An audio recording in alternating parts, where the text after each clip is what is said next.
The day comes when scientists in one of the biotechnology laboratories begin to clone famous personalities for very large fees, of course. In fact, many rich people would like to have a child of a genius like Vivaldi, Galileo, or Michelangelo. Soon, however, people decide to take a swing at something far more valuable, God himself. After Lucifer rebelled against the power of God in heaven, he was defeated by the Archangel Michael, and flaming meteor was thrown into the underworld, where he had to remain in chains and punishing flames. Michael himself chained him to a rock and cried out to return as a humble angel, to which Lucifer replied that he would rather reign in hell than serve in paradise, and he threatened that he would return as ruler of the world. Over time, Lucifer was joined by numerous demons as he craved revenge. Meanwhile, on earth, Lucifer's disciples set up a temple at the site of his fall into the abyss, and they believe that one day he will return to rule on earth. Our time. Laura Milton, an American student, is trying to persuade her professor to accept her thesis on the theme that there are no evil or good spirits, but he refuses, offering to discuss the subject in an intimate setting. But now the girl refuses. At the same time, a rare exhibition begins at the museum, the Shroud of Turin, which contains the DNA of Jesus and is a record of the fact of his resurrection. Everything is on display.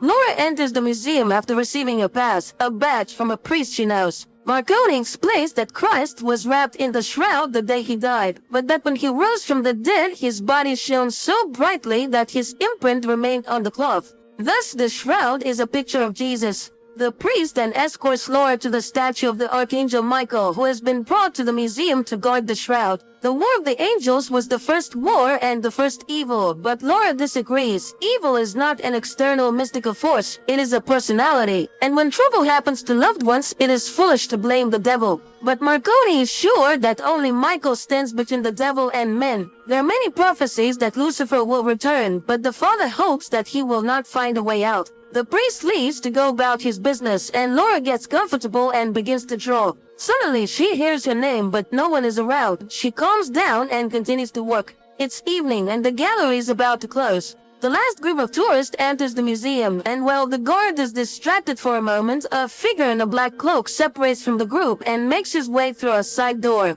Despite the late hour, Laura is still working when she thinks Lucifer's head on the statue is moving, followed by the cry of a raven. The girl walks to the window without noticing the sinister figure behind her, who pulls a sword from Michael's hand and walks away. Laura closes the window and gathers her things. The guard is ready to escort her out, but she refuses. She still has to see Padre Marconi. She goes to the chapel and sees a figure in black slaying the guard with a sword. The girl runs away in terror and hides in the confessional, watching as the woman with the sword breaks the glass over the shroud. Padre Marconi arrives at the noise, and in the name of Saint Michael demands that the sacrilege cease, but the woman throws him aside and pierces him with her sword. Laura moves carelessly, and the villain notices her. She orders her underlings to take the shroud and the girl, hoping that he might like her. The bandits leave, while the mortally wounded priest summons the Archangel Michael to occupy his body and defeat his enemies. Immediately, a luminous whirlwind descends from the heavens, and the father comes to life.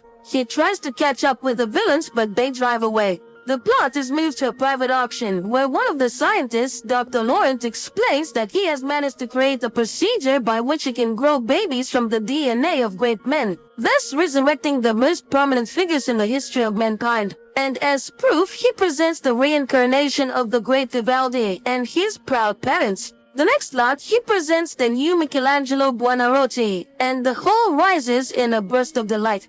The bidding begins when a woman in black appears in the gallery and beckons to the doctor. He rushes to her call. The pair travel to the devil's castle, where the doctor sees the shroud. At last, Lucifer will have a decent home. Meanwhile, Laura is dragged into some room where several girls are already sitting in chains. All of them are horrified by what is happening and do not understand why they are there. A few men enter, take a blood test, and photograph Laura, while Father Marconi, or rather the Archangel Michael in his body, makes his way to the guard room where two monks are watching the murder videos. Seeing the one who was murdered in front of them alive, they are astonished as he finds out where the keepers of the shroud were, and how could they have allowed this to happen. It is explained to him that the cardinal responsible for everything is not himself at the moment. He sees secret cults and the devil's minions. and now he's in the asylum of St. Michael. Archangel takes the car keys and drives to the cardinal's house, while the doctor isolates DNA from the blood traces on the shroud. The old cardinal meets Michael with a gun, and upon learning of what has happened, becomes enraged. He warned them, but looking into the man's eyes, he realizes he is not Marconi. The cardinal shows Michael Lucifer's castle and suggests that his minions intend to revive him. He reminds him the scriptures say that one day the devil will be freed from his chains and will rise from the underworld. Apparently, the time has come. Two monsters are responsible for his release, a woman and an underground monster. But only Michael himself, or God, can set Lucifer free. The devil's minions have offered him the bodies of virgins for centuries to get a vessel for the devil, but human bodies are too weak. Although there was one woman in history who was able to bear and give birth to a son of God, and today science is ready to open the gates to the devil using Christ's DNA. Michael asks to be taken to the castle. Meanwhile, the girls try to devise an escape plan and share their experiences. It turns out that Laura's husband and son are dead. Instruments inform the doctor of a successful DNA extraction, and the walls in the underworld begin to crumble, heralding the devil's release. While the doctor informs Liz of a complete match of all the right parameters with Laura's body, and the women wait for the attendants to arrive and pounce on them. It seems that they will succeed, but another group rushes to the rescue and the girls are dragged into the laboratory. They are laid on tables, and despite desperate resistance, fertilized eggs are injected into their bodies. Liz convinces Laura to put up with it, for Lucifer is bound to like her. In the meantime, Cardinal escorts Michael to the entrance to the dungeon and warns of caution. A monster awaits ahead. At this time, the devil's minions gather in the hole with the well. Two impregnated girls are tied to a pillar in the center, and the monster who has come out takes them and leads them to the gateway to the underworld. The girls are put in an iron cage and lowered down, while Lucifer is already waiting for them. Sensing the approach of the possible Holy Mothers, he removes their collars and, transformed into a luminous stream, rushes towards them. The women are seized by the subterranean monsters, and the stream enters one of them. But her body fails and she dies. Then the glowing worm enters Laura's body. Liz and the servants greet the living woman with delight. The choice is made. She is escorted into a glass cage, where it is explained that her child will be the new Jesus. Meanwhile, Michael sneaks inside the castle and, having obtained a guard's uniform, finds the shroud and tries to find Laura. The doctor enters, but Michael rejects him and sets fire to the laboratory. He finds Laura, but the woman realizes it is not her longtime friend. She runs away. The Archangel has to run after her. He manages to drag her into a storage room where he explains who he is and finds out exactly what was being done to the woman. The couple escapes when Liz is informed that the shroud is missing. She gives an order to detain Laura at all costs, and the guards rush in after her. Laura and Michael, in the meantime, try to hide from the underground monster in narrow passages, but it catches up with them and attacks the Archangel. And while he wages a hard fight, Laura is grabbed by the guards. The enraged woman threatens Liz to kill herself and the child, and she orders her to be taken to a cell. Meanwhile, Michael is captured and put on a chain in the dungeon while Laura is tied to a bed. Liz is willing to do anything to keep the baby. After gathering all his strength, Michael breaks the chains and frees himself, while the castle guards search for the shroud hidden in the dungeon. The monster manages to see the Archangel descend into the underworld. After reaching the bottom, he's attacked by the imprisoned souls and discovers that Lucifer has been freed and his sword is missing. Then the demon of greed, Mammon, flies to him and announces that they will soon close the gate and Michael will remain here instead of Lucifer. And he scoffs at his foolishness to come down in a mortal body.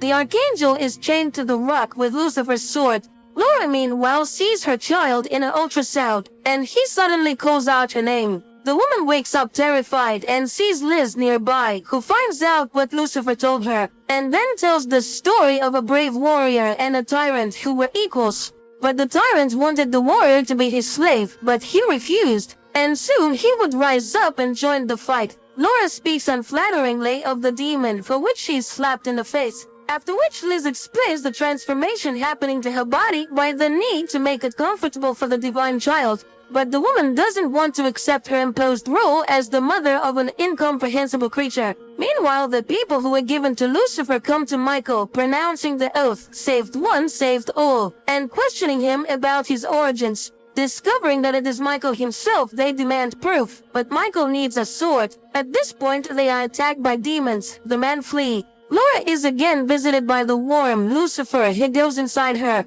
He speaks to her and convinces her to give birth to the baby he wants, after which she can do what she wants, even kill Liz. The woman calms down and sees herself with the baby in her arms. But one day she frees herself and terribly mutilates the guards and escapes from the ward. When she sees the consequences of her actions, she is horrified. What has been done to her? She manages to make her way to a warehouse, and after locking herself inside, she drinks a canister of chlorine. Liz finds it and promises that soon Lucifer will consume her completely, and then she will find peace. But then Laura suddenly gains unprecedented strength, grabs the hated Liz, and spews the contents of her stomach on her. From Laura's womb, Lucifer himself begins to speak to Liz, and demands that the woman be killed as soon as he is born, and to destroy all who knows of what is happening. Laura is imprisoned in a glass sarcophagus to prevent any further attempts to kill the child, and Lucifer returns to the underworld where he sees Michael and taunts him. He offers an alliance that no one will be able to defeat, but the Archangel refuses to support the rebel. He thanks Michael for his new home, the body of Jesus himself, which will be his own.